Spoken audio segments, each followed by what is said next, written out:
Okay, and I'm actually going to start off by passing it to Becca to walk us through Standard 5.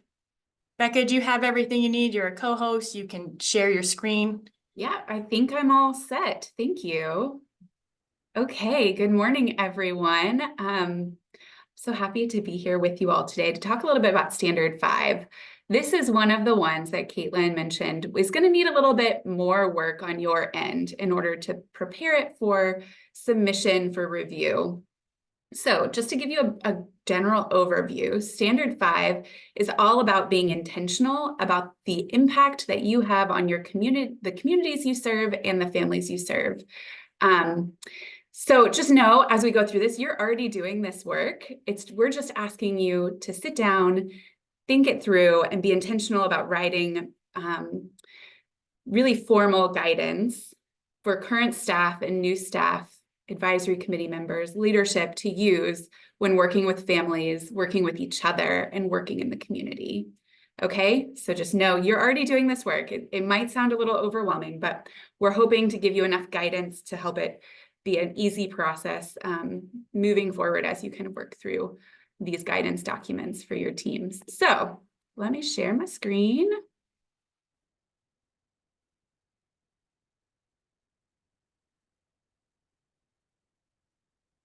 Okay, can everyone see my folder that has like 5.1a? Okay, great. Let's see if I can get you guys back up so I can see you at the same time. All right, so we're going to start with 5.1a, which is staff interactions. Let's see where this opens.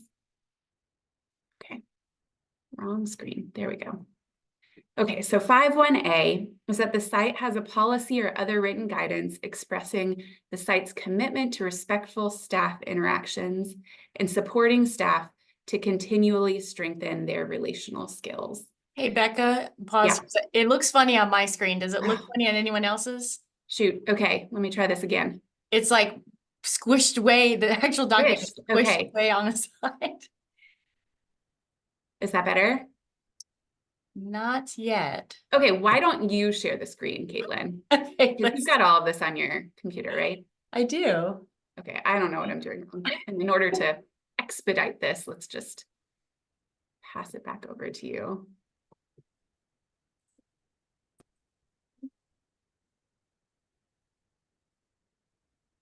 How's this looking? Yeah, that's much better. Thank you. Sorry, everyone. Thankfully, Caitlin has all of them as well.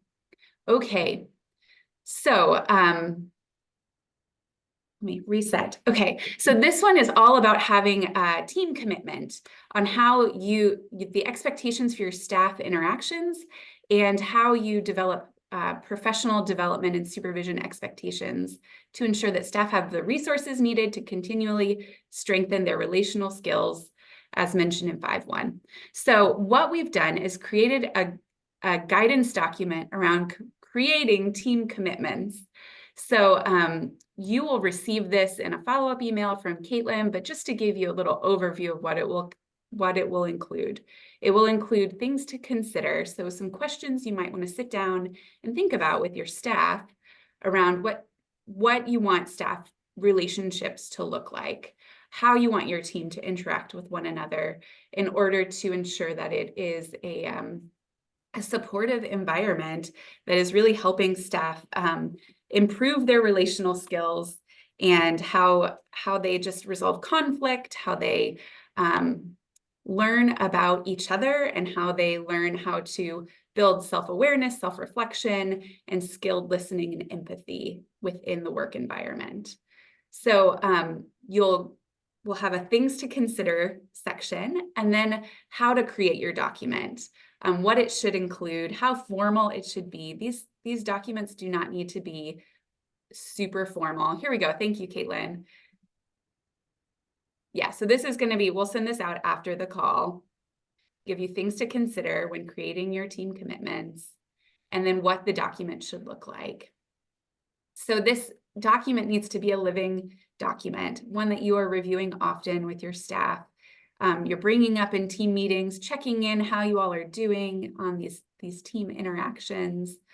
And there doesn't have to be like a formal review of it, but your team members should know that this exists and what it says.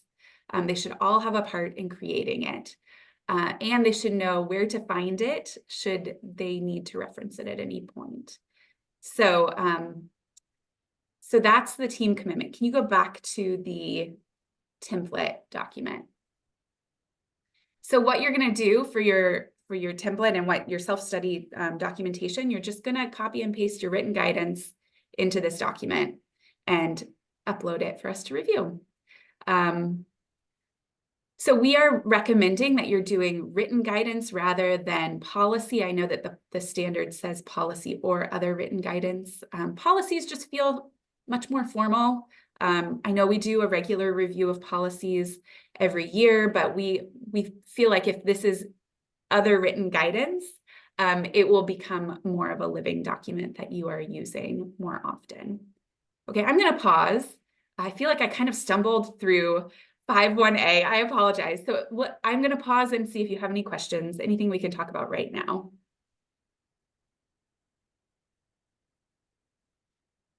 Caitlin and I talked about how HFA has loads of resources around creating team commitments, and those will be provided at the first Q&A call this month. So if you're working on this and you're like, I still don't understand where to start or what this should look like, attend that first Q&A call, and we'll share additional resources around creating team commitments.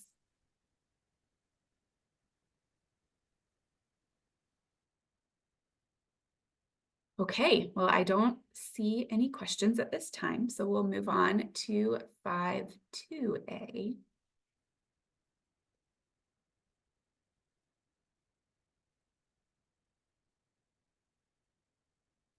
Right, so 5.2a is that you have a policy or other written guidance expressing your commitment to interact with families in a partnership that honors diversity and inclusivity and elevates family voice.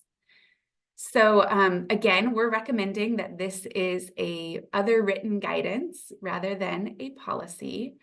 And again, that document that Caitlin just had up on our guidance for you creating your guidance documents will give you more ideas on what this guidance document might look like. Again, it doesn't need to be super formal. You're already doing this work, and there are loads of things to consider that you can include in your guidance document that you are already doing as just part of Healthy Families' everyday work. So, for example, ways that you are already supporting families and honoring diverse structures, that you're meeting families where they're at. You're listening to family stories and honoring what the family says that they need. And you're celebrating family success. That's a huge way to partner with families and honor where they're coming from. And then this was another one that I thought that's come up more in the last year, is referring to parents by their names. So saying their name in documentation or in the home rather than MOB, FOB, FC. It really humanizes parents, which I think is so important to the work that we're doing. How are you recognizing that families are experts on their families? And how does your team feel that they partner with families to honor diverse structures and elevate family voice? So it'll give you other examples of things that you're already doing, allowing families to tell their stories through the use of the HFAT, ensuring that your services remain voluntary, celebrating accomplishments and level change and goal achievements, and really how you partner with families in the work that we do every day.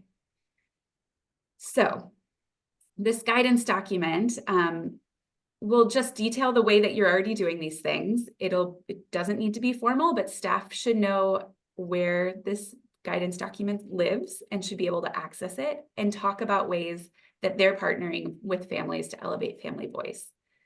That is the ultimate goal of creating this. We want all staff to be on the same page on what we're doing and why we're doing it in order to honor the diverse family structures and elevate family voice. So what you'll do is you'll just create that guidance document and you'll copy and paste it here in this template for the review when we go through your self-study. So again, I'm going to pause and see if you have any questions. Hi, Becca, it's Carolyn. Hey, Carolyn. I guess my only question is it seems like this is a lot of talking with staff, getting a lot of staff input, and just with the time frames, trying to because I know it's due 2 months from now. Just knowing that there's a lot of back work before the document can be created. Do you have any guidance on how we might, manage that? Only because in order to really do it in a meaningful and comprehensive way, I know it means a lot of time, even maybe some one-on-ones with staff as well as team meetings. But just any thoughts on how we can do Yeah, that? great question, Carolyn. We have been grappling with Standard 5 for a number of reasons, and wanting to make it as simple and meaningful for you all as possible without going into an area that could be challenging, put us in a compromising position within our current state climate. So you will notice that we're just trying to keep it very simple. We want you to think about, okay, sorry, let me back up. I think what might be best for you to understand is that what you put in this document doesn't have to be your final version. We want to see that you're starting those conversations. That helps a lot. Okay, That great. it's kind of a jumping off point. So yes. yeah. Yes. Okay. So we want to see that you're starting to have these conversations, that you have started to create something, but that can evolve over time. And we would expect that it would as you continue to have deeper, more meaningful conversations with staff. But just to get you started, this is where we're at. And then when we review it, we'll give you some feedback as well, give you some suggestions on how you might want to improve upon your document, some other things you might want your team to consider when thinking about how you work with families already, and the things that you're already doing to ensure that families' voice is heard within your community. So yes, so it's really, truly just a jumping off point, and that you will refine it over time. Perfect. And obviously, thank you for the document that's going to give us that guidance and help us with probing questions and all of that. That obviously is going to set us up in the right direction. So we hope so. If you're using it and you're finding that it is not super helpful, let us know and we will try to rework it so that it is helpful. Thank you. You're welcome. Other questions? Hey, Becca, it's Debbie in Sarasota. Hey, Debbie. My only question is, do you care whether we create one document that includes all of the information for 5.1, 5.2, and 5.3a, or would you rather see that as 3 separate guidance documents? I think it would be fine if it was one. Caitlin, please jump in if you feel I'm off base here, but I think if you can just differentiate, as long as it's clearly differentiated, this is for 5.1, this is how staff interact with each other, this is how we elevate family voice and honor the diverse structures of families. And then the third piece is how we work within our community to ensure access to services for families and the staff that work for us. So as long as it clearly delineates how you're meeting each standard, we don't want the ultimate goal is to not have the peer reviewers not understand how your document meets the standard. We want it to be super clear. So as long as it does that, then one document is fine. Okay, thank you. And Debbie, if you choose to make one document and you just want to attach that one document, upload it into your folder one time, you don't have to copy and paste each one into here. That's fine too. Really flexible on how you submit. Okay, great. Thank you. Any other questions about 5.2a? Becca, this is Kathy. Hey, Kathy. So this seems, correct me if I'm wrong, a lot different than 5 years ago.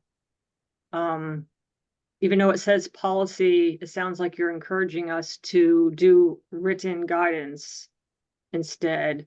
Whereas I don't have it in front of me right now, but if I remember back to 5 years ago, we pretty much just copied and pasted our policy on providing supervision, or copied and paste, or maybe wrote something. I think I could be wrong. Any people who have been here more than 5 years, you can tell me if you agree with me.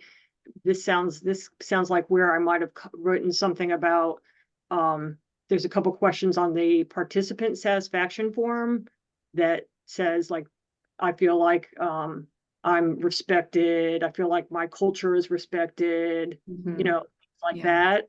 Mhm. Would things like that go here? Because I'm a little bit confused. Like, and you said you were going to provide some probing questions, which I really appreciate, because I'm a little bit concerned that I'm just going to repeat what's already on the form. Like, my staff works together in a partnership. My staff honors, respects their families. I Yeah. feel like I'm just going to repeat what you already have on there. Okay. And I'm not quite sure how to add more fluff to it. Does that make Sure. any sense? Does Yeah, anybody it else feel does. the same way as me? I'm very confused. Yeah, well, I think Um, that you make a great point, Kathy. Standard 5 is very different than it was in the 2018 standards. So the 8th edition, which came out, 2 years ago, 2021, really focuses more, it looks beyond cultural competency. And if we have the materials that represent the service population, it looks beyond the surface level actions, and it wants us to dig deeper and be more intentional about the way that we work with each other, work with families, and work in the community. So HFA is wanting us to sit down, think more intentionally about the work that we're doing, and just write it down, so that staff understand this is why we do the things that we do in the home with families. That your community advisory board understands that this is why we are working in the community the way that we are, in order to really ensure equitable access to services for all in our community, not just the families we serve, but also the staff that work for us and families we don't serve that choose not to participate in the program. They should still be able to access services the way everyone else does. So it really, Standard 5, I think, is just helping us think more deeply about the way and why we are doing this work. So you're right. And while you can have a policy, if you so choose, that is fine. If you want to fulfill this standard with a policy, we are recommending written guidance just because it then becomes more of a living document. Policies feel very structured and formal, and they don't always get updated the way that we would hope that they are, even though we review them annually. They're not always the thing that we go to ensure that we're kind of meeting the intent of the standard necessarily, but written guidance just feels more approachable in my perspective. I could be totally off base with the way you feel, which is fine, which is why there is either option. If you choose policy, that's fine. It just needs to meet the expectation here. And yes, we will be giving this guidance document along with some probing questions and things to consider as you're working with your team on creating these documents. Becca, if I could pop in about the written guidance, I think that struck me, is right. It's a different format than your policies. I know at the central office, we have more formal policies. We actually made team commitments together was that December, Rebecca? We came together as a team and talked about how do we want to work with each other? What is our work culture like? And we wrote them down, and it didn't look anything like our regular formal policy. So I like the idea of written guidance that just doesn't necessarily look like a policy. It doesn't have to be as formal. It really reflected our team and what we value, and it just looked different than a policy. And some of the things you're talking about, Kathy, we're getting family and staff input, and that stuff's coming. I'll pop in when Becca's done. That's in 5.4. So some of that stuff is still there, some of the remnants from what you remember about Standard 5. But yeah, what Becca's going over now is just pretty different than, you may not have this existing already. And as Becca said, it's really about self-awareness. This is stuff you're already doing. It's just having self-awareness and talking about it and writing it down. It really is. Thanks, Caitlin. Any other questions before we move on to 5.3a?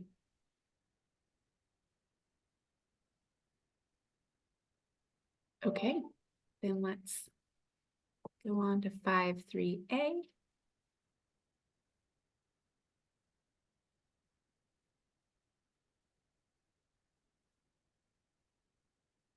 All right, so this is that you have a policy or other written guidance expressing your commitment to advocating at the community level to address barriers for those you serve and employ. So again, we have created this guidance document that will help walk you through this. This section is probably the longest, which includes the most amount of probing questions for you to think about as you're working on your guidance document. So this can feel kind of big, like HFA is expecting us to change the world, but that is not their expectation. Their expectation is that we are changing the world for one family at a time, and that we're setting ourselves and our staff and our advisory board up to understand how we engage in advocacy and what advocacy can look like. That it doesn't have to be coming to the Capitol and meeting with legislators, that it can be small actions in your community. And having real conversations with staff around increasing access to services, identifying and addressing existing barriers that families might be experiencing, and partnering with your community advisory board to ensure like a variety of representation is at the table. So this whole list, if you're doing any of this, you're doing advocacy work. We just want to help you think through what that might look like at your site and be able to articulate it, write it down, and ensure that your leadership at your site is aware of all the things you're doing to advocate for families and for the staff that you employ. So this one is going to have a lot more for you to think about because advocacy is so broad, and there's so many things you can do that count as advocacy work. So we just want you to think very broadly about the work that you're doing in your community and how that shows up as advocating for families and staff. So you, again, will create a document that guides how HFF staff advocate for families at the community level. It doesn't have to be elaborate. Advocacy is about relationships, which is what our program is all about. So you want to think about how you listen to the needs of the families you serve and the staff you employ, and just start to have conversations about how to improve access to services. And we also encourage you, while I said you don't have to come to the Capitol to do advocacy, you all have done so much advocacy at your community level, particularly this year around ensuring that our legislative ask was included in the budget this year. So include that, give yourself credit for all that you're already doing to advocate for your staff and for the families that you serve, because we know that that ask was truly to serve the staff at our sites. So you'll write that down. And what's really important is that you start tracking conversations around this in supervision, in meetings, and with your advisory board. Just write down the problems that you notice and what you tried to do about it. And ensure that your advisory board is aware and is on the same page with you around your advocacy strategies within your community. Questions about 5.3a? Kathy, I see you came off mute. Yeah. Yeah, thank you, Becca. So I'm just thinking out loud here. Normally when I think of the word advocacy, I always think like what you just said about legislators. You know, I met with one of my local legislator, to ask for the 2 million non-recurring to become recurring, but would like another example of that would fit under here be the outreach that I'm doing. Like occasionally, I meet with different local community partners, and I meet with, especially when they have new hires, and I explain to them the program and explain to them what we have to offer. Would that fit in here? Yeah, so I think as long as you can tie it back to how that is increasing access for families, then yes, absolutely. You can absolutely include that. Okay, You're thank you. advocating for equal access to services through educating your community about what you do and how to refer families. I think that's a really great strategy to include in your in this guidance document. Thank you. You're welcome. Anna asked, can we count what our lead does on our behalf? Yes, absolutely. Please do. I think that that's really important. Your lead is, this standard includes ensuring that your site leadership is aware of what your advocacy strategies are. And so your lead is part of your leadership. So that makes a lot of sense, I think, to include what they are doing on behalf of the families you serve as well. Great question. What other questions come up for you?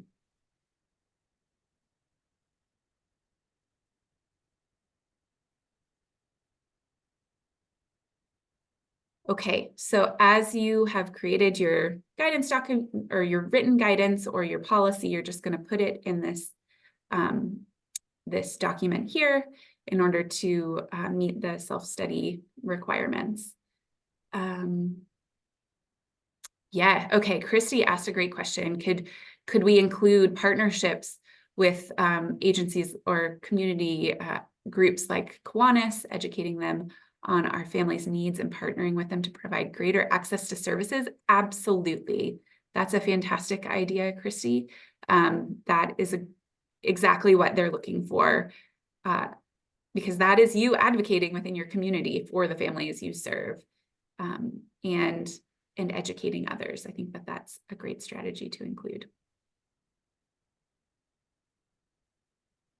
This is great. What other strategies can you all think of?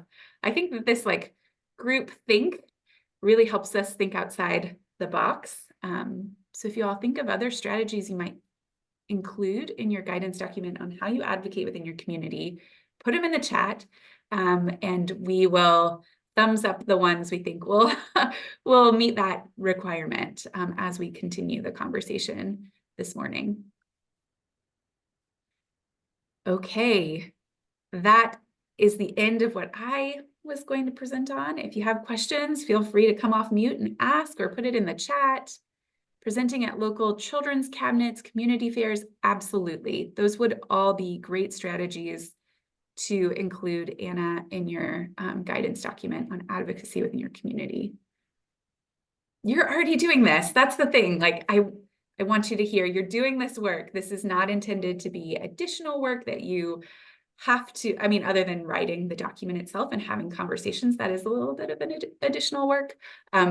But it's just about being intentional and ensuring you're giving yourself credit for all of the incredible work you're doing already in your community. Okay, I'm going to pass it back over to Caitlin. Thank you, everyone. So you can see why we chose to do 5 a little bit earlier in April, introducing these concepts now so you can start having these conversations, start practicing, documenting this consistently. And those that are selected for a site visit next year will have an opportunity to re-update some of this written guidance at that time. But that's why we chose 5 in GA to do in April and May, because some of these things, so for in GA, for example, if your community advisory board isn't where you want it to be, you have a little bit of time to work with them and get them up to where you want them to be. So sort of the same with 5. These are really new concepts. They completely rewrote standard 5. And so thank you, Becca, for hopping on and kind of helping us conceptualize and how do we operationalize these newer standards to us. All right. I'm going to pick up with maybe some of the more familiar ones. We only have a few more in standard 5.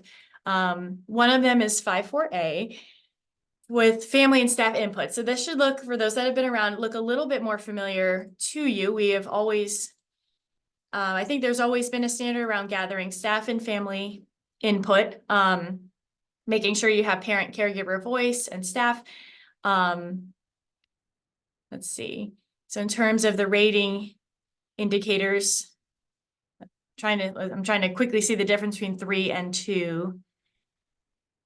input is sought at least annually.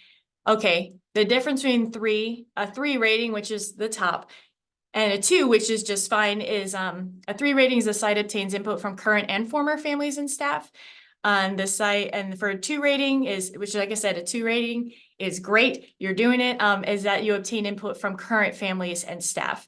And that helps your site understand how you're doing with implementation of the program. So what we've asked you to do here is to submit a narrative summary of your site's most recent efforts to obtain feedback from parents, caregivers, and staff. Include a summary of your findings, any patterns, trends, strengths, and challenges. So the best part about this is we just got our participant satisfaction survey results back, right? Last month or the month before. So you have that. If you do your own participant satisfaction type thing, you can include that as well. But at a minimum, you should upload a copy of your report from the ounce that you just received. And summarize that input here as well. So you've got that, you've got some staff or family input from that at a minimum.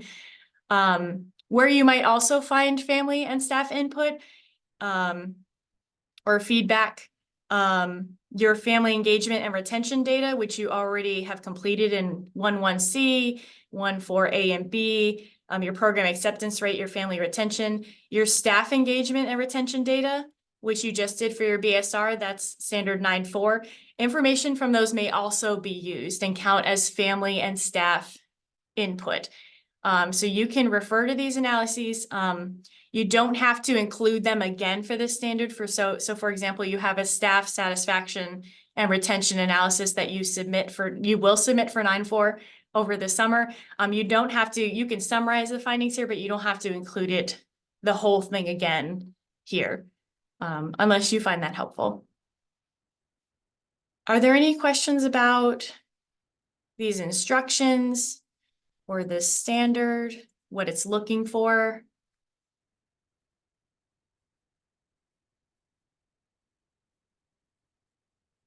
Okay. Summarize how you're obtaining staff and family input every year and what that data is telling you. That's what this standard's about. Which leads you, yes. So I have a question. Mm-hmm. Close it too soon. That's okay. That's okay. Yeah. Yeah. Right. So the standard is about we're looking at stuff, not that we're doing great, right? When you're saying staff retention and family retention, it's just that we're analyzing it and doing something about That you're getting it. The doing part will come in the plan in the next one. So yeah, this standard is just, are you collecting family and staff input? You might include copies of your staff satisfaction survey, whatever you sent out to do that staff satisfaction analysis. You might include a copy of your questions that you did. Yeah, this is looking, did you obtain input? Do you do it annually? And like I said, a short summary here of what you learned from that. It might also be helpful if you have previous, so like maybe you have your staff satisfaction survey from the previous year and you could compare that we're increasing here, but decreasing here. You could also summarize trends that way. If you've been the program manager for a few years and you have access to that data, and you can summarize those trends here about what's happening. What is the input telling you? Okay. Good question. Yeah. Anything else on this one? Caitlin, hey, this is Pam.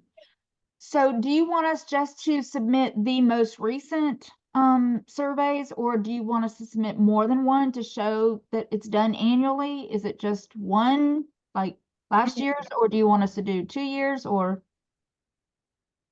Last year's at a minute, your most recent at a minimum. If you have the year before and you're going to summarize and talk about trends here, this is pretty much what HFA asks you to submit. It was this part. I added the rest of this here. So this is what HFA was asking for a summary of your site's most recent efforts to obtain meaningful feedback. If you want to include some previous year's data, again, to kind of support what you're saying about trends, you can do that. But at a minimum, it's asking for your most recent efforts. Yes, Anna. You're on mute though. Okay, my camera was off and I'm mute. Our lead changed a little bit how they do our surveys. So it's just random now for like 20,000 people. So yeah, they don't ask me why they switched it. Okay. So we recently did like a leadership reboot, which collected the information. So can that be used as well? It's really important for this one that it is specific to your health. You can use it, but are you able to get specifically your staff, your Healthy Family staff? Oh, it was only Healthy Families Osceola and Healthy Families Orange who Okay, yeah. participated. Yeah, Okay. using agency staff satisfaction surveys is fine as long as you can pull out your specific staff. Okay. You're just your Healthy Families, because it's not as helpful to know what all of Orlando Health staff, if they're happy. We kind of want to know more about your own. So as long as you're able to do that, if you do have an agency survey and you're not able to do that, you might want to consider making your own and administering it. So Okay. does that answer your question, Anna? Yes, it does. Thank you. Okay, yeah, agency Yes. surveys are fine, or satisfaction surveys are great. If you can, as Okay. long as you pull out your own Healthy Family staff out of that. Great questions. Anything else here? Chrissy's saying we could also discuss how to complete monthly QA calls with families. Yeah, so if you're doing, yes, as you should be doing QA calls with families, and whatever kind of input you're getting from those, you can include that here. What are you hearing from families from that method? That's a great way to get family input as well. We don't always call everybody, of course, that's like usually a random sample, but the input you're getting from those calls may also be really meaningful, and you might want to share what you're learning here. Great, Christy, thank you. What else? Hi, Caitlin, it's Carolyn. So we'd be going into more depth in standard 9.4 about the staff satisfaction and retention piece. This would be a little bit more of a summary, an overview, not getting into the details as much as we will in Yes. 9. Okay. Yes. Yeah, carry over some of what you already did from 9.4, that staff analysis, over into this one to kind of demonstrate that you're gathering that input. Okay.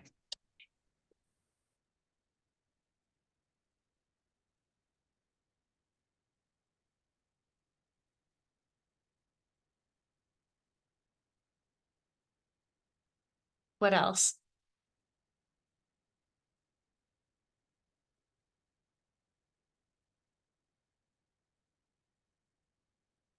Okay. And then we move into a lot more familiar territory, which is our climate and culture action plan, which we've already done 2 rounds of. And guess what? You've already done it. So all you got to do here is upload. I don't think it would work well to copy and paste it into this document. So just go ahead and upload your most recent version into the folder when it comes time. Make sure, so these were submitted in November. You should have, maybe you worked with your program specialist to improve some areas. And if you've made those, you've incorporated that feedback, make sure your most recent version has that feedback in it. And include it here. It's done. But the point of the Climate and Culture Action Plan is everything Becca talked about, 5.1, 5.2, 5.3A, your staff interactions, your family partnerships, your community level advocacy, and this staff and family input one I just did, all those 4 areas. What have you learned from those areas? And what do you want to do? Are there areas you want to grow or improve in? And that's what becomes your climate and culture action plan. So say when, you do a team commitment and you find there's something on your team that's just not like jiving well, you can carry over strategies and things you want to improve there into your climate and culture action plan of how they work well together.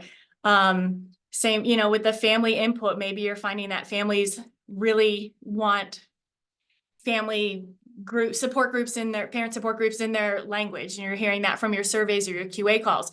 Carry that over, what you've learned, into your climate and culture action plan. So your climate and culture action plan is really supposed to be the things you've learned from all those other standards. and those conversations you're having and that family and staff input you're getting. And make sure it connects, have strategies that connect to what you've learned from those areas. So we've done these for a couple years now, so I'm feeling like we're in a pretty good place with these, but does anyone have any questions about their climate and culture action plan, the work they're doing on it? And this is something you should be continuously working on through the year.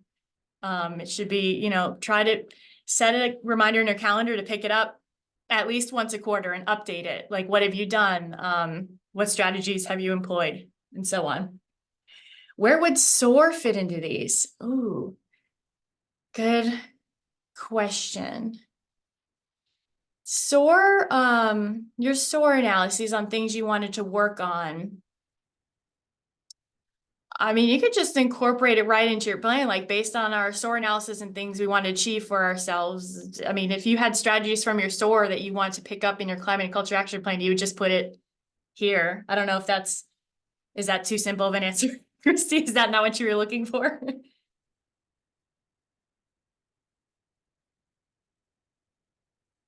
Becca, do you have any thoughts on, or I don't know if Ashley is on where the SOAR might fit in?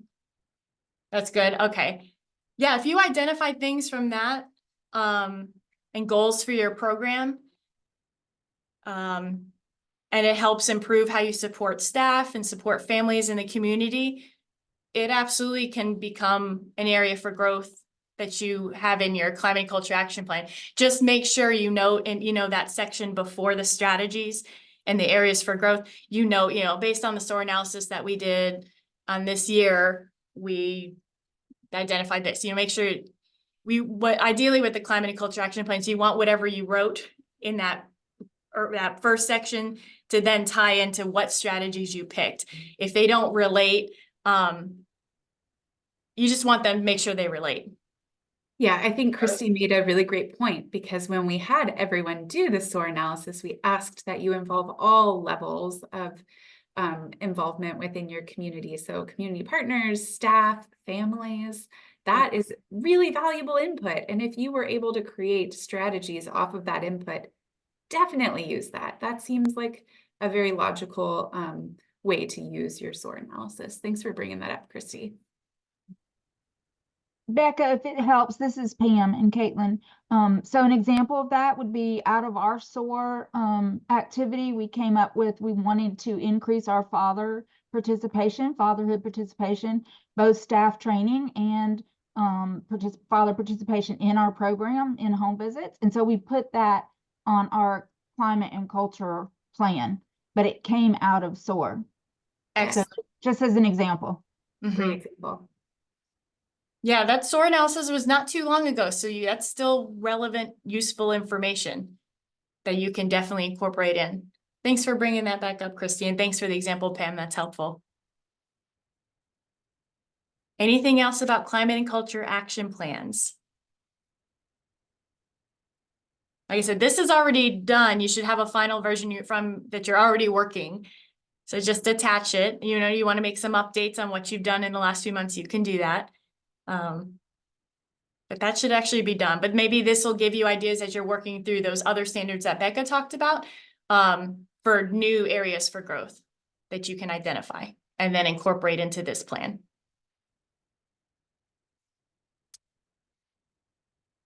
And our last 5-4C that has a submission is that the climate and culture action plan is reviewed and updated at least once annually.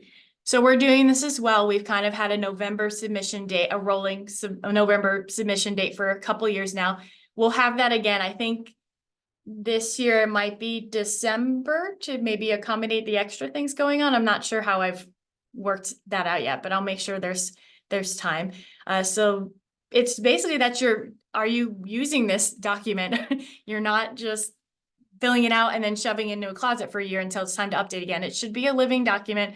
Like I said, if you're having a hard time remembering to update it, set a reminder in your calendar to pull it out every other month or once a quarter at least, to update it. What progress have you made on these things? For a 3 rating, which is the top rating. You don't actually get extra points for 3 ratings, but this is like the absolute best practice, is that your climate and culture action plan is reviewed and updated at least once annually by site staff and the community advisory board. It is a great idea to involve your advisory board in your plan, get feedback from them. They might be able to help and provide some ideas there.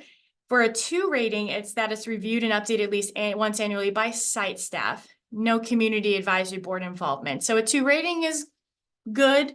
You're doing it, you're in adherence. But best practice is you're involving site staff and your advisory board in it. So I think I've had this conversation with Anna a couple times about which are the standards that need advisory board input. And this is, when I read closer, it's recommended here, but it's not completely required. I highly recommend it though. And that's it. And making sure that you document those updates, of course. I noted here in the instructions, if you identified strengths and strategies, if they're documented elsewhere. So maybe you have staff meeting, team meeting notes, or advisory board meeting notes where you reviewed this and you talked about it. You might want to submit that relevant documentation here, and those notes can be copy and pasted below, or you can include them as a separate document in the evidence folder. So just some kind of evidence that there was review from site staff or your advisory board as well. Any questions about this one?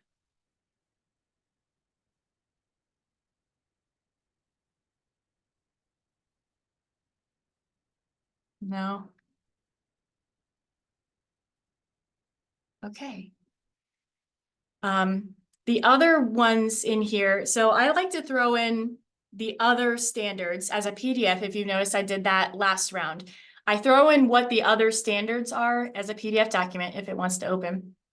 Just as a reference document. Again, if you want the full standards with the intent, you can read your book. Apparently it's not, where is it? I don't know where it opened up. Here it is. Just gonna move. And I say, reference only, do not submit evidence, but it's just so you can eyeball what the peer reviewers will be looking at on site. So this is nothing that you submit evidence for ahead of time, but it's things that will be rated on site either through documentation or interviews with families or staff or advisory board members.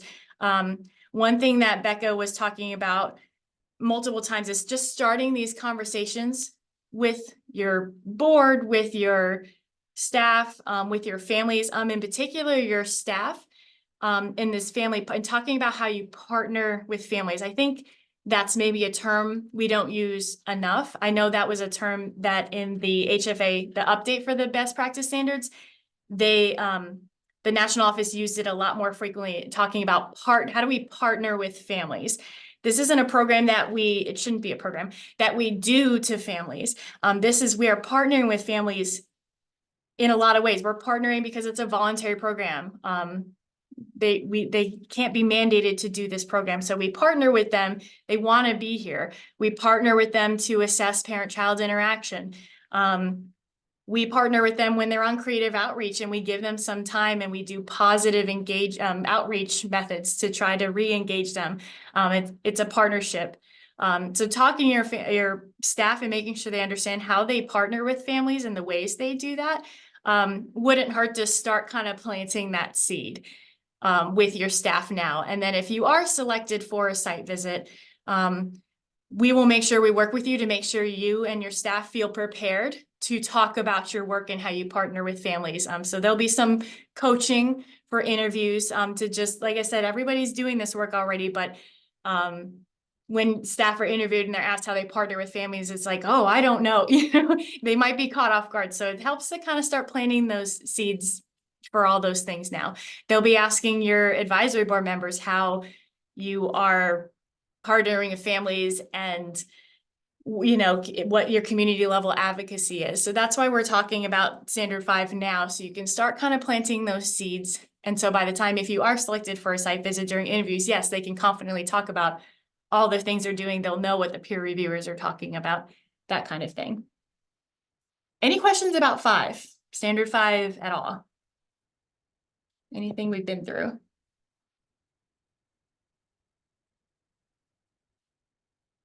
Okay, doing good so far?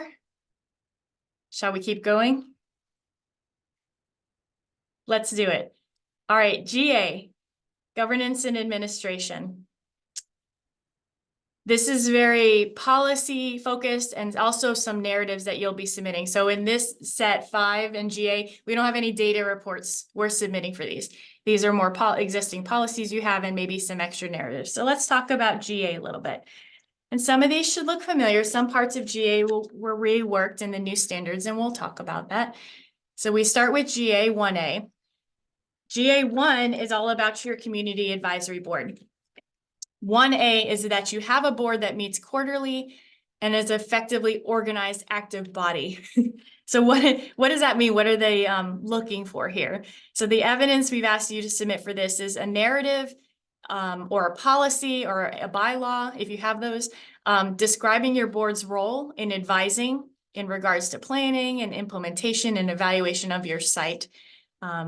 Additionally, I've asked you to submit the dates of all completed board meetings for the last 12 months to demonstrate that quarterly frequency. So we are looking for a narrative here, a little bit about how you work. Maybe you have a policy about your board and how it works. You would upload that here.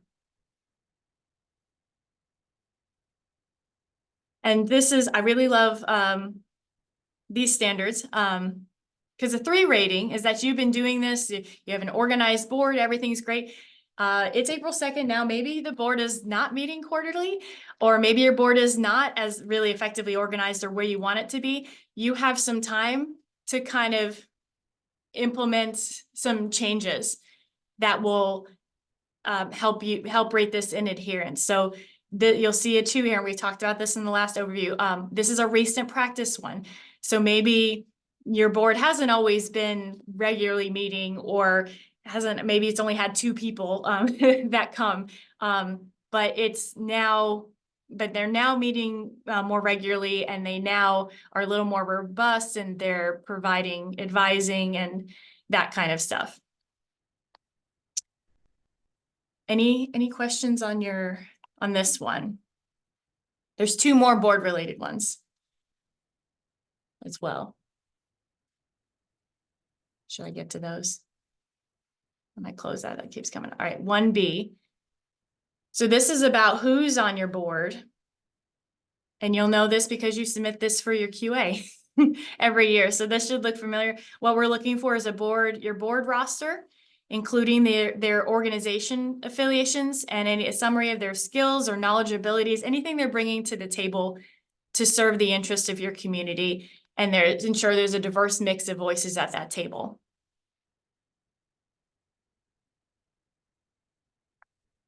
Anything on this one? Caitlin, Yes. on this one, because this is sometimes where we have difficulty even on the QA, is just their position in the company okay? Like sometimes we have owners, we have people who work at companies, or do we literally need to spell out the skills on the roster?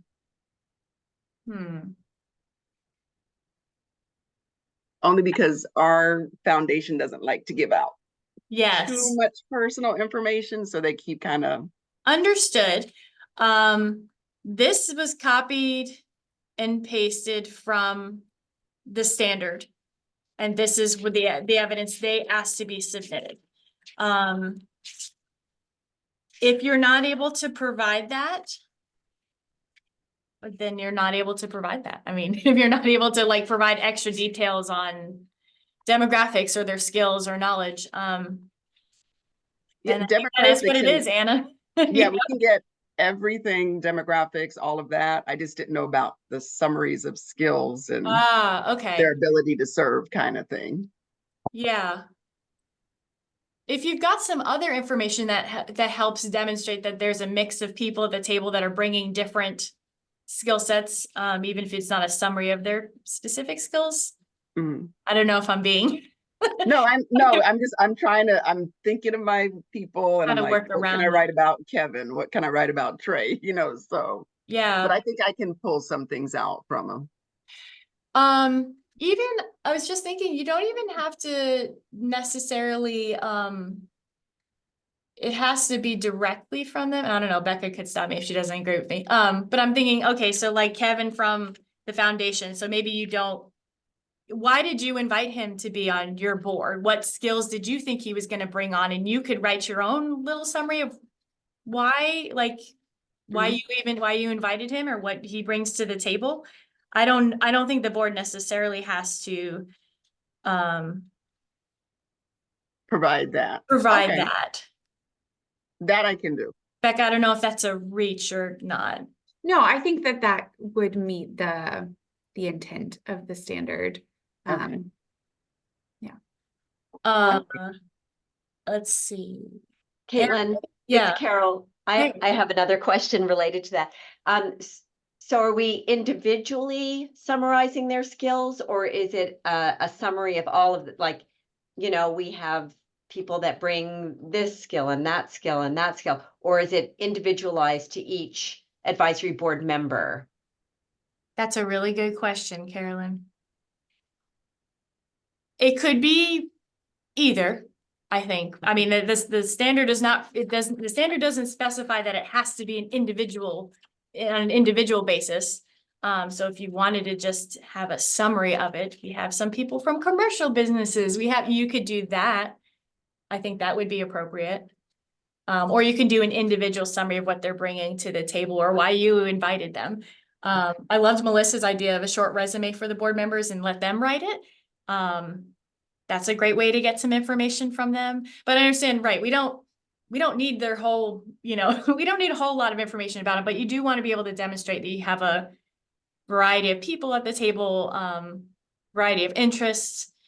Yeah, I also like with Melissa's suggestion that you are allowing your advisory board members to kind of decide what they share with you and what you share with HFA. I think that's, if you're concerned about that, that's probably the best approach. It's a really good point. Thank you, Becca. Anything else? These are such good questions.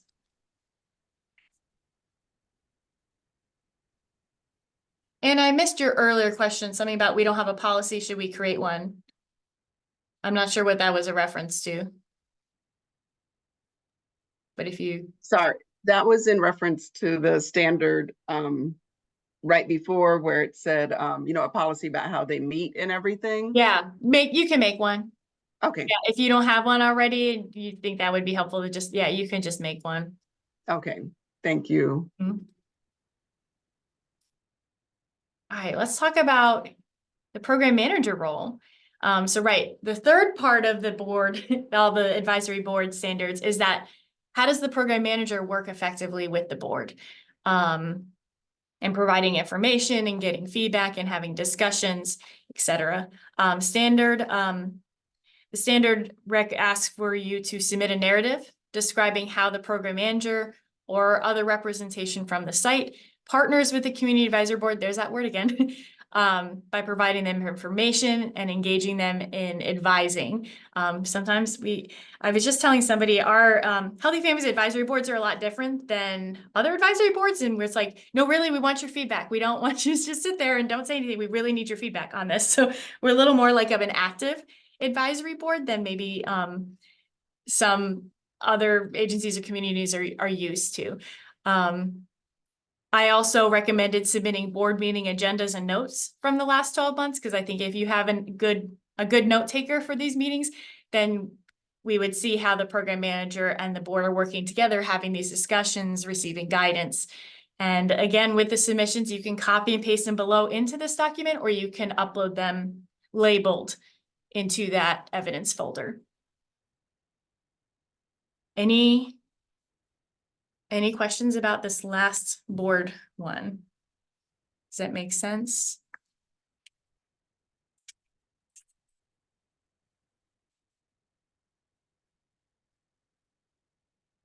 Okay, and again, if your board is not where you want it to be right now, it's April and you have a lot of time to start getting it to where you want it to be. And that's what this also has a recent practice indicator here, where maybe past instances, you know, the advisory board wasn't always working together effectively, but now recent practice indicates this is now occurring.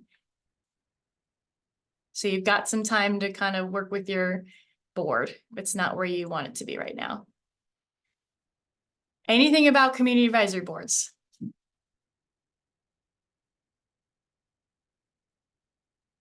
All right. Let's move into some things you've also already got. I love these ones. A site QA plan. Look familiar? It should. You already did it in January. So just go ahead and submit that. If you had any feedback, these were submitted in January 2024. If you had any feedback from your assigned program specialist, make sure that was incorporated into it. And you can include this as a separate document, upload as a separate label document in your evidence folder. If you've already been working it and you want to add some extra notes on things you've been doing, you can do that. And again, as a reminder, these site QA plans are going to become part of your regular annual QA visit. We will ask for you to submit this so we can see what you've been working on, and it'll be reviewed annually at that time. But this one's great because you've already done it. But does anyone have any questions about your site QA plan right now?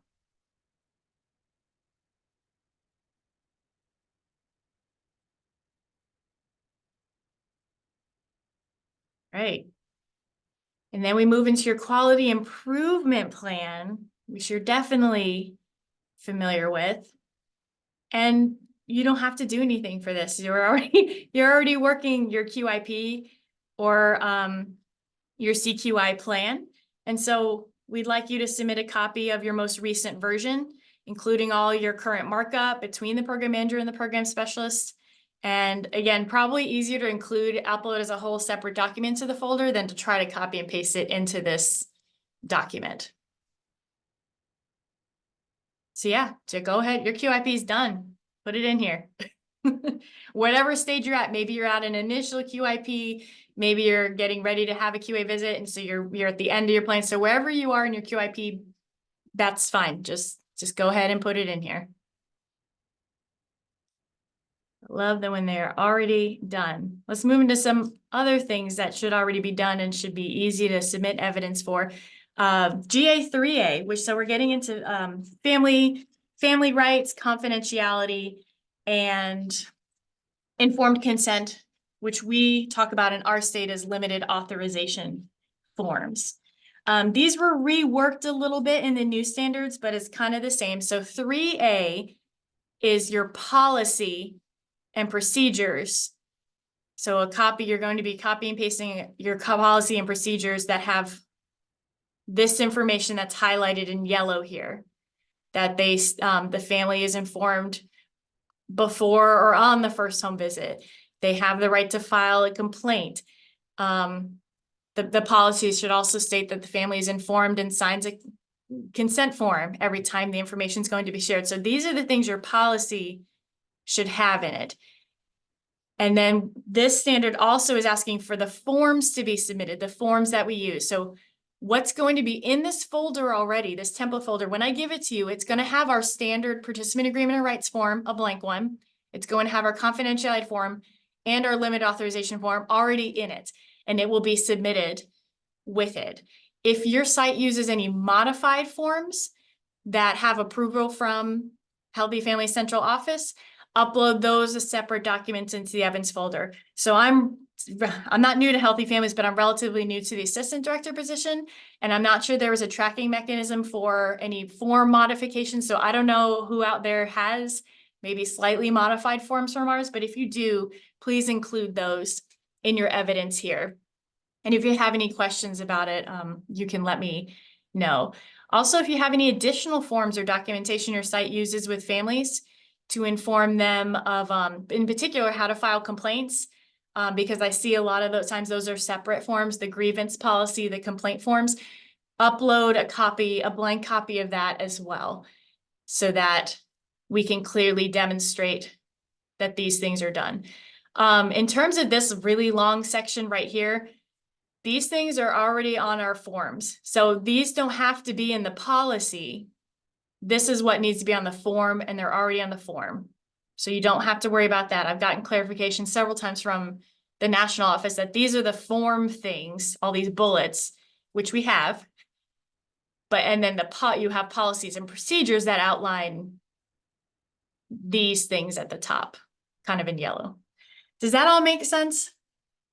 We're good? So, right, we're submitting our regular forms with this, but you need to copy and paste your specific policy about that the rights and confidentiality forms are given to the family and signed on the first visit, that families get a limited authorization form, and it's completely filled out every time you're going to share information. So you should have a site policy already on those things. Put it here.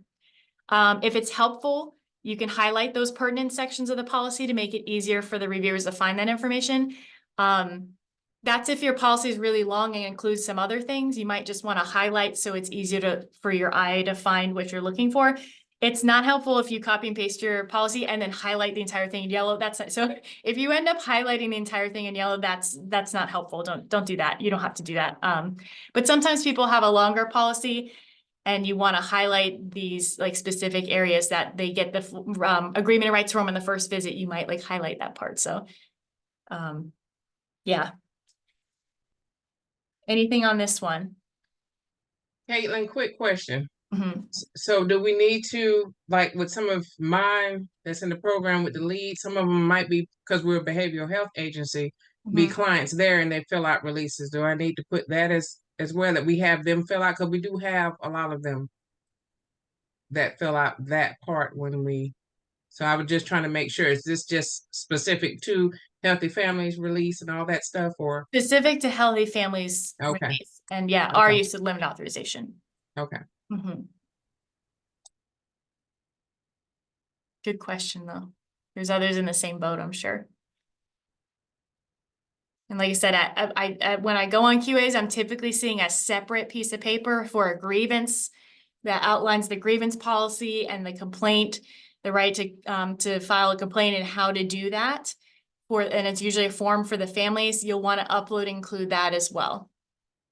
If you've got a site-specific thing, which like I said, normally I do see it as a separate form. So, and upload a blank one so we can see that here too. What else?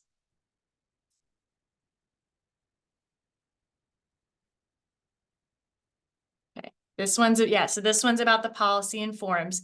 And then of course, when they go on site, they'll be looking for it in practice, just like we do when we come out for a QA visit. We're looking to see that they're signed on the first home visit. When we're looking at the limited authorizations, we'll see that they're all completely filled out. But the evidence they want in advance is just your policy and then the forms. And like I said, I'm going to attach, they're not in here right now, but when you get this email, our forms will be already in this folder. So you don't have to do it. Let's jump to 3E, which is about ensuring participant privacy and voluntary choice when they participate in research. There is an NA option here. No research is currently being conducted by or in collaboration with the site. So it is possible if you're not doing anything, and most of us are not. RES research through the ounce does not count in this one. You don't have to submit anything. We'll be talking to the national office staff when they come to visit us in February. We'll be speaking to them about how we work with the Research Evaluation Systems Unit, how we ensure privacy and voluntary choice there if needed. But yeah, our ounce research does not count in this. But if you're doing anything extra, which like I said, we would know about because you have to submit a form through us. And I don't think we have any active or have in several years. Please correct me if I'm wrong. Reach out to me after and talk to me about it if you are, and we could talk about it. But the evidence just asks to indicate whether you are currently or previously involved in research project in the last 5 years. If you are, then peer reviewers will probably review some more documentation and do some interviews on site. Like I said, I'm not aware of any additional research with families at sites right now. But let me and Ashley know if that is happening and how we can support you in this. So this should be an easy one. Pam? Hey, Caitlin, yeah, quick question. So if we have a policy on research, do you want us to submit the policy, or if we're just not conducting any current research, we can just put NA? Yeah, just no, well, you just say we're not currently or previously involved in research in the last 5 years. Yeah, it doesn't ask for a policy. I know there was a standard that asked for policy. This is not asking for that. This is just Okay. asking if you have or have not.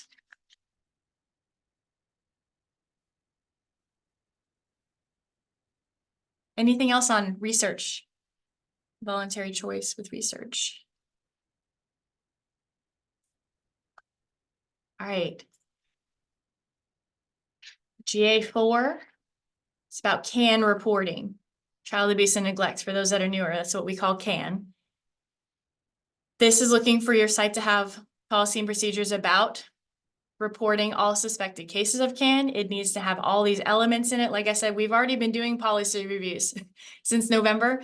You should have a policy that has all these elements in it already. Just copy and paste it down here.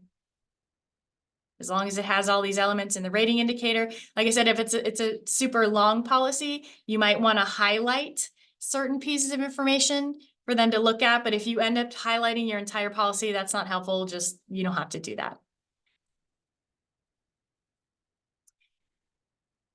Anybody have any questions about this one?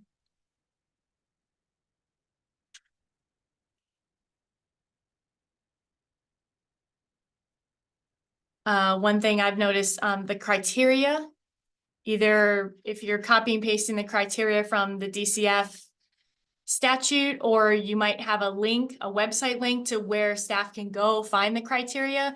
That's fine to include in your policy too, as long as it's an updated link. But make sure you have the criteria and where staff can find what the criteria are for reporting. I think that's something I've noticed on HFA panel, that sometimes that's missed.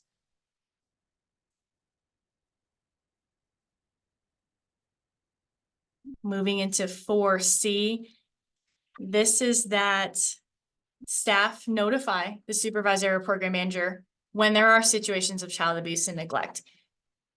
So what we are asking here is you submit a report of currently enrolled families where child abuse and neglect was suspected and reported to the proper authorities, documenting how safety concerns are addressed and appropriate follow-through occurs. So they're looking for a list. Probably the last year is fine. Hopefully at the site level, you have some tracking mechanisms for this already, and you have something in place. If you don't, you might want to get something in place. This gives you some time to get something into practice if you don't have a formal mechanism for tracking this. Caitlin, is this all that we're aware of, not calls that we make, correct? This is calls that you make. It's calls only that we make, not other investigations that open up that we're involved in working with DCF. Ooh. Definitely calls you make. I think if you become aware of child welfare involvement with families, you are likely tracking those as well. Maybe separately or maybe together. I don't know. Let's see. I'm rereading this standard. This says when it was suspected and reported. So I know it's specifically talking about those reports that you've made at a minimum. Okay. Probably a best practice is that if you do find out there was some involvement, even if you didn't end up, it was reported by somebody else, you might be tracking those families as well. But at a minimum, anything you're making. Yes. Okay. Caitlin, this is Michelle. Yeah. I just want to confirm this is only currently enrolled families. So if there Yes. was a family that was enrolled in the last year and closed, we don't include them. No. Okay. And are we going to we'll update that list and remove closed families at a later date? Mm-hmm. Yeah, this is one that'll be updated. If you're selected for site visit, this will be re-updated. I think, something I will add here is, we don't want any family names. So just if you keep it to family IDs, that would be, and you can do maybe initials if you want to do participant initials or first letter of a last name. But we do want to kind of try to avoid putting names in here. So if you keep it to family ID. So I'll add that in here that we don't want any full names of participants or children. Christy asked a question in the Ah. chat, Caitlin. Tracking include being added to the service plan. Yes, I love seeing that added to the service plan because that makes sense. However, then you have to go through all the service plans of all your families to find out who was involved. So I think there should be another site level sort of tracking that puts it in one place for what HFA is asking for. Because HFA needs a list of, otherwise they have to go through all the service plans. But I do love when those challenges are added to a service plan. And they're not looking for timelines. I believe the last time we submitted, it was sort of like when it was when the staff person reported it to their supervisor, there was sort of a timeline of that. Mhm. So there isn't that. It doesn't look like in this, just more about I guess then maybe when it was reported, but then from there, what the follow-up piece was. Yeah. Yeah, the instructions are pretty vague, aren't they? Now that I'm looking, I'm trying to figure out how I can kind of clarify those. Because they're definitely looking for, yeah, when did it occur? And when did the staff find out? And when did they report it to their supervisor or program manager? And then when was it reported to DCF? Okay. Right there, it does sound like maybe I think I'll add on to this a little bit to kind of clarify what should be on that tracking sheet. Yeah. That might be more helpful. Does anyone have something they're already using to track at their site level? Michelle Cotis, I'm looking at you. Why? Because we have so many. You have a Um, lot. And so how do you keep track of those all on a site level, or is it really more of an individual supervisor level? How do you manage that? we have the staff fill out a form and then it's kept in a binder. And then I have a kind of a folder of current open and closed open investigations. So That's it's not actually a tracking form at all now. Okay. But Not I mean, a bad idea. you're monitoring and keeping track of it though, very clearly Mhm. you are. Yeah. Yeah, I don't want to create extra work here, but I might need an hour after this call to just kind of maybe add some to this instructions that might help. Caitlin, this is Larissa. Hey. We do have a log. I could send it to you. It's when they, home visitor found out, when reported, when the call was made, and a little summary. And we put client's initials, and ID, and then initials of FSS and supervisor's ID initials. Okay. And it's divided by fiscal year. So we'll keep one for fiscal year, then we'll start a new one with the new fiscal year. Okay. Yeah, these things sound like they're meeting the intent of it's just that these things are being tracked and they're being reported appropriately. And yeah, so it sounds like these things are meeting the intent. So I might find a way to kind of clarify these instructions a little bit if you're looking for a little more information here. Anyone else want to share what they're doing to track these families? Sometimes sites are just really, really small and they don't have a whole lot. So, I mean, Caitlin, this is Kathy. So the only things that come to my, well, not only, the things that do come to my mind, are we also, like someone else said, when our staff is the one that makes the call, Mhm. have them fill out a form and I keep it in a binder. So I'm able to go back and pull that information. But in addition, every month when I do my supervision with the supervisors, I always ask them as I go over each individual family support worker, is easier to say than FSCS. I always ask, do they have any cases, families on their caseload right now that have DCF involvement? And if they do, I don't write their full names, but I write their initials on my supervision form, and then I look in FISFIN and provide updates to the supervisors Right. as we go along.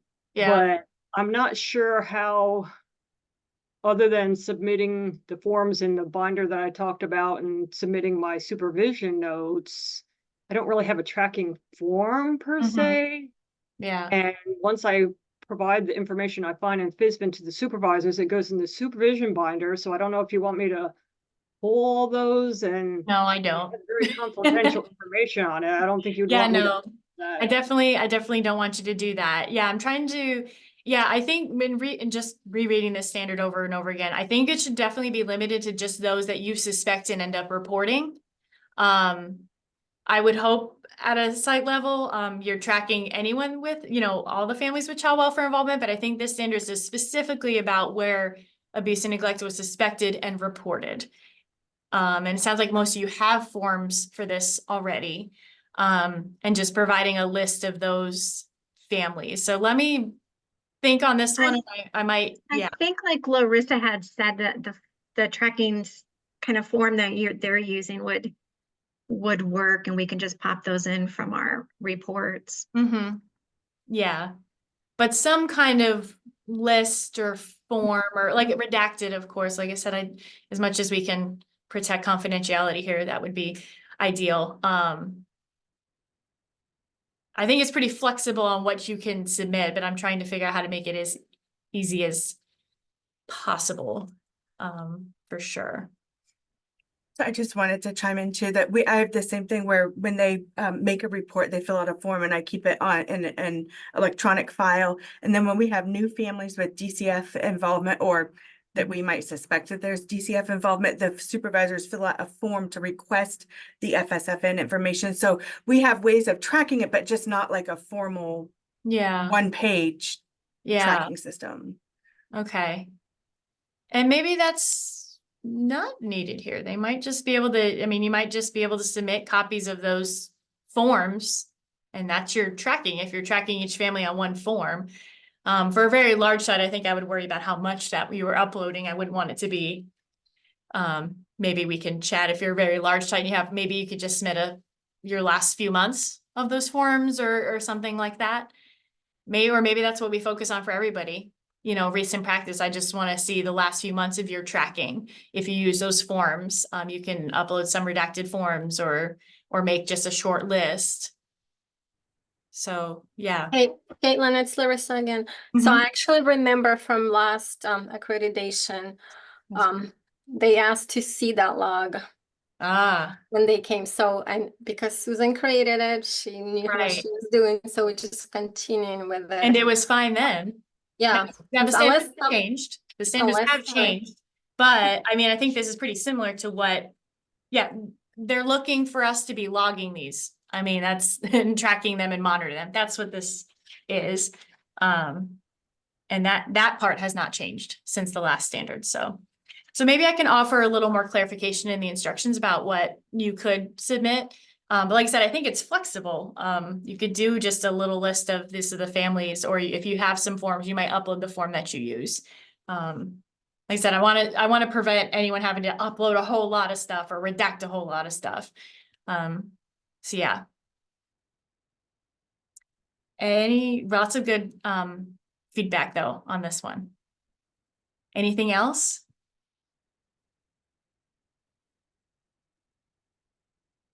Okay. participant death and grief counseling. Your site should definitely already have a policy on this. So go ahead and just copy and paste it below. Make sure it has everything that the rating indicator is asking for. Like I said, if you find that maybe the rating indicator or the standard is too short, in order to keep these documents short, I eliminated the intents. But just know if you go to your full standard book, there are like intents listed in between, and it gives you a little more information about what they're looking for, and you can always go back and read the intent in their standard book if you're looking for that. But like I said, I deleted them out of these documents just to keep these documents short. But if you're ever looking for more information, but this one's pretty straightforward to begin with. So copy and paste your policy about participant deaths and what you do and how you offer support to your staff in those situations. And then on the other side of that, in 5B, we ask for a narrative indicating any incidents of participant death that have occurred within the past year. And maybe what that you offered support to your staff, or EAP or counseling to your staff for those situations. There's also something here, if there's been no participant deaths, all currently employed staff are aware of the site policy on how they would respond to this type of situation. So this would come out in the interviews with your staff. And like I said, as we get closer to site visits and those that are selected for site visits, we'll be talking about how to maybe provide some information to staff and coach staff on how to respond to these things. But it's not a bad idea to, make sure your staff know about the policy now. When they're standard, I think it's interesting, standard is only about participant deaths, but child deaths as well is a good thing to scoop into this policy as well. So if you haven't had any, just say you haven't had any participant deaths in the last year. Or if you did, write that you have and how you provided support. Doesn't have to be long, just short narrative. I just want to confirm, Caitlin, so you are saying to include child deaths? No, this is only participant deaths. Okay, okay. It's only participant deaths, but I am saying that I think it's a good idea to have these supports in place for child deaths as well. And that's what I think that's interesting that HFA doesn't, but we're going to keep it to, we're not going to go, we don't have to go crazy. It's just asking for participant deaths. Okay, glad I checked. Yeah. Caitlin, it's Debbie. It does say though, in situations involving participant death of a parent or a focus child. Right there in 3. And death of a parent, it does. Yeah, it's either. Oh, never mind. Thank you, Debbie. You're It's welcome. both. Sometimes and I'm going to offer that feedback to them, because sometimes there's things listed up here, or in the rating indicators and not up here, or vice versa. So yeah, actually, child death too. Supports provided when a death occurs. I think when I see the word participant, I tend to think of adult participants, but there are child participants as well. So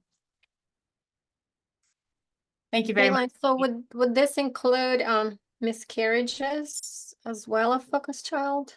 No, No, just unless you wanted to, but no.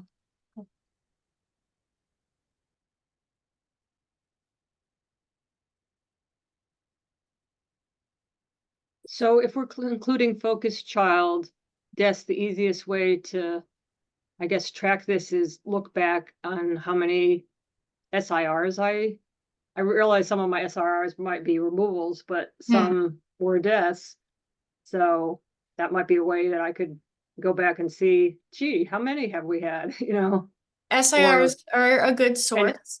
Actually in the closure report, Yes. can't we sort it down to focused child Yes. died?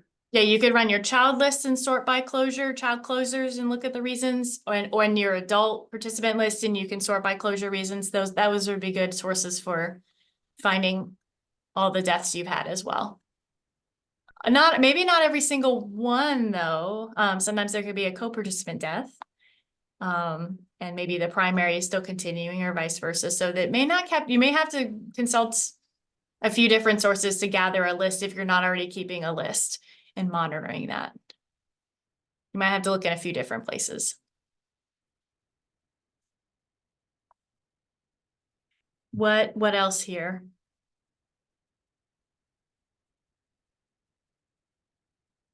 I already added this clarification. Adult or child death. Like I said, I think when I think participant, I think adult participant, but children are participants as well. So I added that clarification.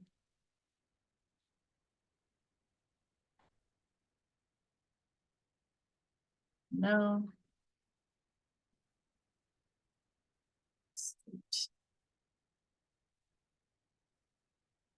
All right. Nothing else on this one? The last GA one that requires evidence, I'm actually going to place on hold. This is a copy of your site's policy and procedures manual, but as we're going through this year and submitting things for the self-study, you may be making policy updates. And then of course, as we release our new central office policies in June, you might have some updates, minor updates to make then. So we're going to hold this one and you'll submit your entire policy and procedure manual closer to, the end of this year. But just so you know that this is something that you submit. And one thing that's important to note is making sure all your staff have access to it and know where to get it. That's something they should know. And any updates that you're making to policy should be communicated to staff when they occur.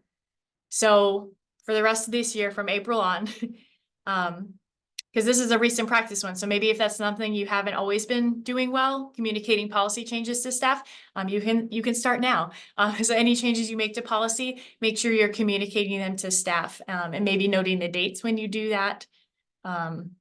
And how you do that. Do you do it in an email or something like that? So I kind of wanted to just talk about this one just to kind of make you aware what the standard is about. It's not just that your site has policy and procedure manual, it's that also that all your staff have access to it and that their updates are communicated to them in a timely manner.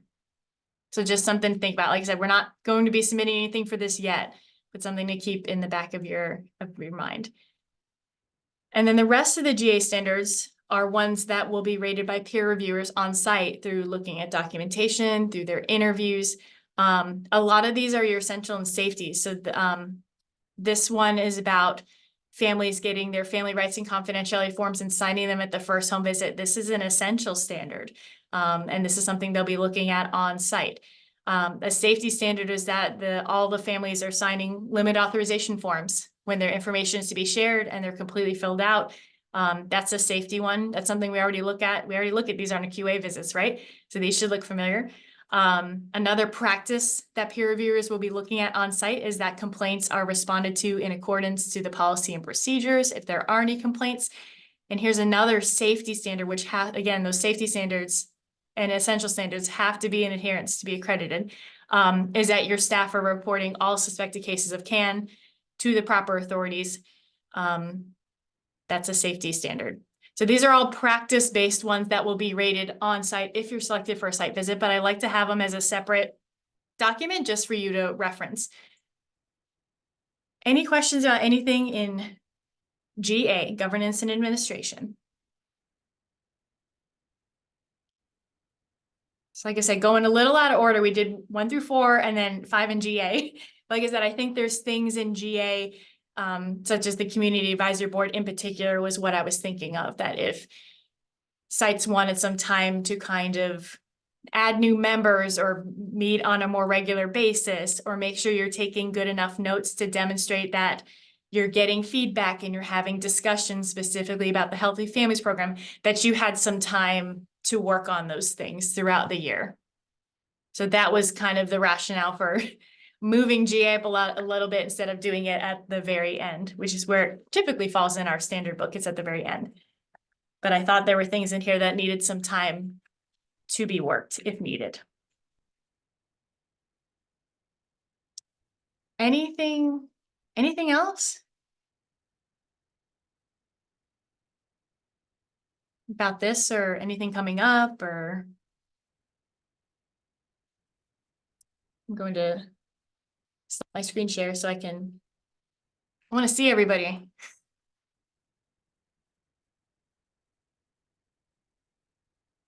Okay, y'all. We have some Q&A sessions scheduled for the next, I think there's 4 over the next 2 months, April and May. I will send out an email with a zipped folder of these templates this afternoon. And hopefully a link to this recording. It can all be in one email. I'm going to try my best. Sometime this afternoon. So give me some time to put that together so you can get going right away. Attend those Q&A sessions. Q&A sessions, if you're feeling a little lost, you want to hear about what other people are doing or thinking about. Like I said, some of them we've had some really good conversations and we've gone the whole hour. But that's a support for you to come and ask questions and talk to each other about the work. Particularly around standard 5, which I think we already had some really great conversations, but I have a feeling we'll have some more in those Q&A sessions. So I'll send out those dates as well. And with that, I'll hang on for a minute, but you are free to enjoy the rest of your Tuesday. I'm looking forward to Caitlin? supervisors. Yes. Can I ask one final question that's actually unrelated to accreditation real quick that everybody else probably wants to hear the answer? Okay. On our last program manager meeting, last month, Susie was not there, but it said in the due dates that we're supposed to do the DCF, create a profile on the DCF website and do the deaf and hard of hearing, HIPAA, DCF security agreement. But Susie said she was still waiting to hear back from Gwen. Are we going to get any more update on that? Because when I tried to create a profile, it asked specific questions about, that seems kind of similar to the DCF monthly reports we submit, deaf and hard of hearing, whether we mark them as family safety or I just haven't heard any update on that. I was just curious if there's any update on that so I can tell my staff. Becca, do you know anything about that? I am not familiar with this. Yeah, sorry, let me just pull up the deadlines. I think you can stop the recording. Okay, will do. Yeah.